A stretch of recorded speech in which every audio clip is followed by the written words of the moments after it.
Holy crap. Meguiar's product, that isn't a tire shine. I better buy a lotto ticket. Hello and welcome back to another ranked review. Today, I'm not opening that yet, we are looking at Meguiar's Ultimate Quik Wax. This would be the new version. There's two versions. The old one was in a much smaller bottle. This doesn't say new version because it's like the Walmart branded version, but my pricing is based on where I bought it. And I did Google to see if there's a difference because the part number has a C on the end and I don't know what that means. Hopefully not compromise. But yeah, I bought it from Walmart, so it doesn't say new version, but performance-wise, this is absolutely different than the other one I have. So I have no doubt that it is the new version. But enough blabbing. This is, in a lot of areas, a very compelling product. It's everywhere. It's affordable. It's big. It's ergonomic. It smells nice. And as we get into some of these other categories where I won't tell you them, I'll show you. This is a very strong score. It's a very strong showing. There's one area where it's not, you know, topping the charts here and there, but it does good in a lot of areas. And the fact that you can get this everywhere for peanuts, even in Canada, this is an affordable product, let alone the States. There's a reason why these products stay around for a long time. There's a lot of engineering, chemistry done to make them as good as they can be while being fairly easy to use. So enough blabbing, let's get it into the application, gloss and fill, hydrophobics, and the chemical resistance. So here we go. Okay, next up and last in this round of 4 is Meguiar's Ultimate Quik Wax. I believe this is one of their latest formulas, the latest formula out. It's in the bigger bottle. This is not the first Ultimate Quik Wax, it's the second version. So, this guy's pretty straightforward. It's been shaken up a lot. I just purged the trigger there. Spray on, wipe off. You know, this is a very consumer forward product. It is an ease of use type product. It's king. And you get a big bottle, 709 mils. So, you know, they talk about shine, they talk about, you know, hydrophobics and all that kind of malarkey. We'll get into that into the sections that are, you know, focusing on that part in the video today. But for now, we're just going to look at the application experience. So 2 pops. It's got a nice mist to the trigger, and it's got a very nice smell.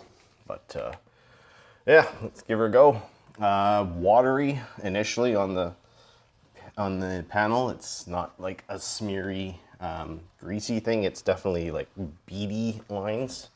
Almost looks like a beading coating. But it slowly starts working its way in and thinning itself out, but it's not super slick. It is not super slick under the towel. Definitely feels like there's something there. Causing a bit of drag. Not the end of the world kind of drag, but it hasn't slickened up. As I'm working it in, it's getting a little better.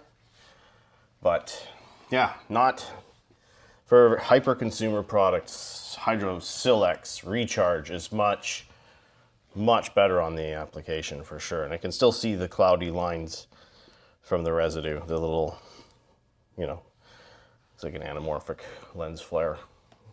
Shout out if you know that. But on the flip,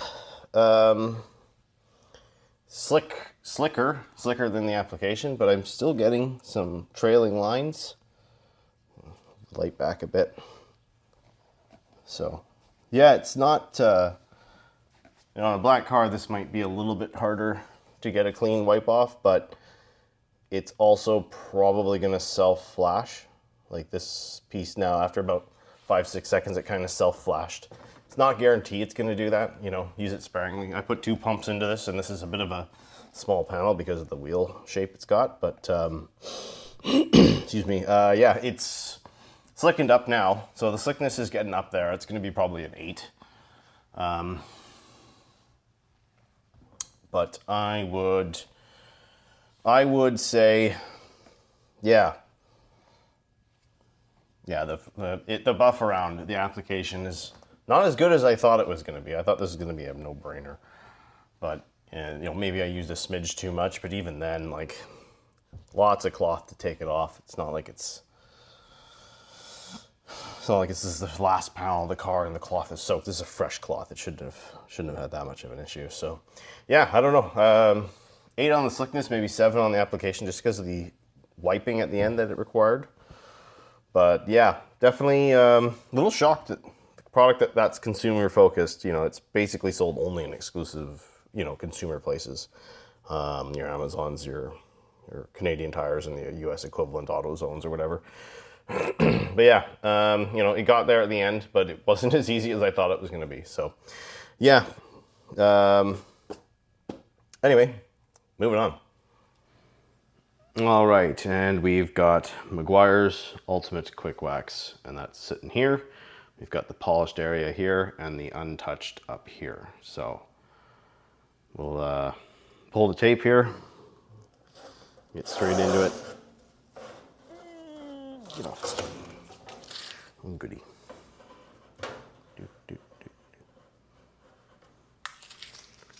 Okay, so pretty well defined tape line. I'm just checking on the other side here because next level was on the other side of this panel. Next level is a level above, blah, blah, blah. But it did darken quite a bit. It's above average for sure. And the less than enthusiastic application process, which you just witnessed prior to this, is a good indicator that maybe it was going to have some filling chops based on the pattern we've seen. Again, not a guarantee, not a 100% true, but definitely a pattern to it that the harder they are to apply, the more they're leaving behind, which means the more they can jet and fill and darken. So definitely a stronger suit for the Meguiars product. I'm pretty happy with that. So yeah, that looks pretty good overall. Because again, you can buy this anywhere. You can buy this literally everywhere, and it did enhance the gloss. So, or not the gloss, it did fill in some of the defects. You know, for novice entry-level users who aren't comfortable polishing and they don't want to go through the rigmaroles of doing it by hand, which, you know, I don't blame anybody for not wanting to do that. An easily acquirable product that can improve the looks of your paint is a good thing. It's a good thing to have. So good job here. It's better than average. It's not the best, but it's definitely better than average. So well done to Meguiars. Moving on.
Okay, so you've seen all the results. You got an idea in your head of what you want to score it for. I'm going to show you mine. Starting with price, I paid $16.97 for this 709 ml bottle. That is $11.97 for 500 mils. That is a fantastic price. And this is available in store, so there's no shipping fees and stuff like that on top of it. You can get this anywhere. So 9 out of 10, easy 9 out of 10. No way to compromise either. Application and slickness. This product is not quite as nice to apply as I was expecting. Now, when you think big box brands, consumer focused brands, you think they aren't going to make them challenging. They'll compromise the performance of the product just to make them easy, because easy is always, you know, for the layperson, the thing they care about the most. This wasn't as easy as I was expecting. It wasn't bad. The application's a 7 out of 10. It was a little more work to buff. And again, I'm working on a smaller section, but it's a fresh cloth. It's not like it's been soaked. So as you go around the car, the application may get even worse. Temperature control, prep, everything was done properly. Everything was set up for this to go on like it should. And I just found that it was a little harder to wipe around than again, I was expecting more of like a quick detailer level application. It is a wax, I get that, but the type of product it is and where it's being sold, I expected it to be a smidge easier than that, and I guess that threw me off, in the moment. But it is a 7 out of 10. But there's some compromises that they maybe made in the application overall down the line to help the other scores out. So anyway, the slickness at the end does improve to an 8. It's just the initial spread and sort of work in is not that great. But once you get it worked off, by the end, it's nice and slick. So it's not terrible. Like there's far worse products to apply. But yeah, 7 and 8 for application and slickness. Moving on to hydrophobics. This product showed up. It's got a 9 out of 10. Its hydrophobic performance is really high. And that is not something you expect in this class of product. And I'm not trying to slag Meguiars here, but big box brands where they're just trying to get as much out, you don't expect that, because in North America, you see crazy hydrophobics and extreme beading thrown around everywhere.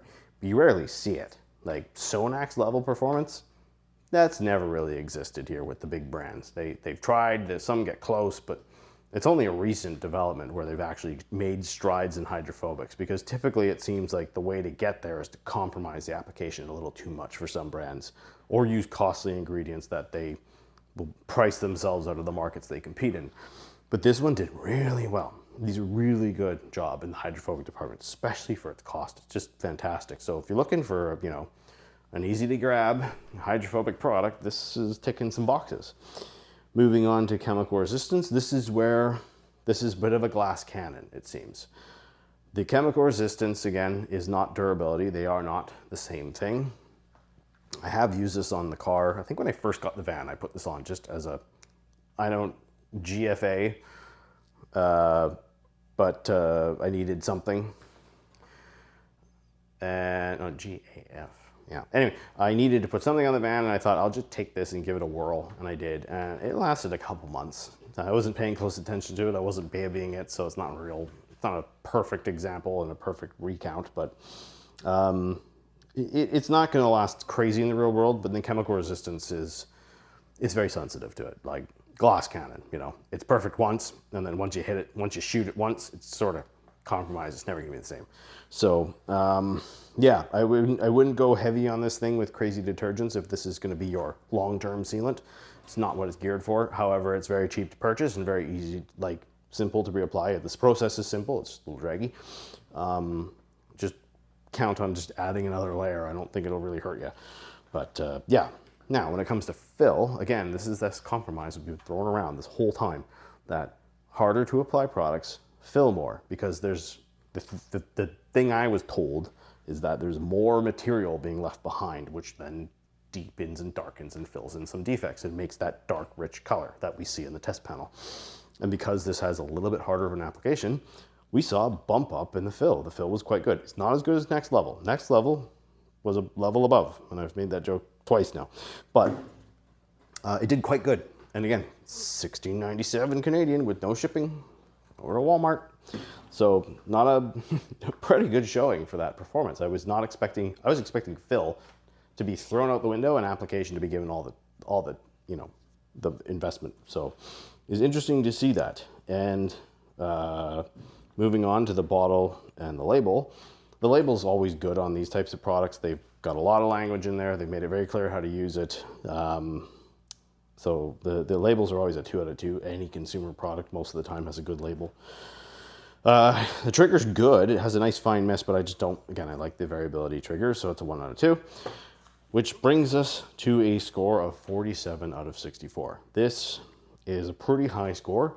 Price plays a big factor there, but it just, not having a ton of big compromises, except for chemical resistance, was a really big factor in this. Like the price and the performance you get in the fill and the hydrophobics and the application not being brutal, it gives it a really high average score, and it's an interesting compromise. You look at like Next Level score versus this one, interesting compromises. Again, Next Level's pricing is what hurt it. If that was sold and distributed locally, that'd be easily probably in 10, like, I don't know, I wouldn't say 10.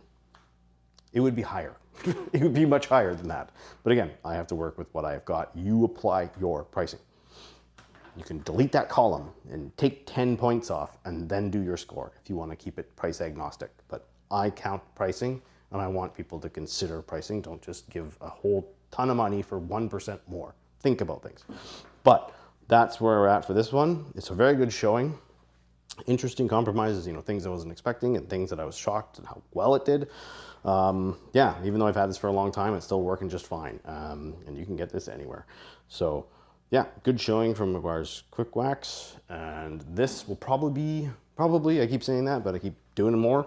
Probably going to be the last ranked review for spray sealants. I know there's a few more I haven't run, a few more that people want, like Tech. I haven't bought it yet. I know it's a Tech one, but I've got some other. I want to get detailers started before these things, a lot of these get super old.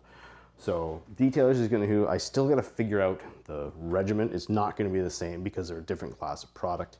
Although some detailers basically are spray sealants. So, we'll weed those out with the results and the testing, but that's where I want to focus next. I want to get that chart started. I want to get some of those run through so I can, do something with the products or give them to people who need a product, or like I prefer giving detailers away than sealants because they're usually just easier. So yeah, this might be the last one for a little while, not forever, but we're going to work on detailers, and then who knows? Paste waxes and liquid waxes, all things could get ranked. We'll see. But that's it for this one. Thank you for watching. See you in the next one.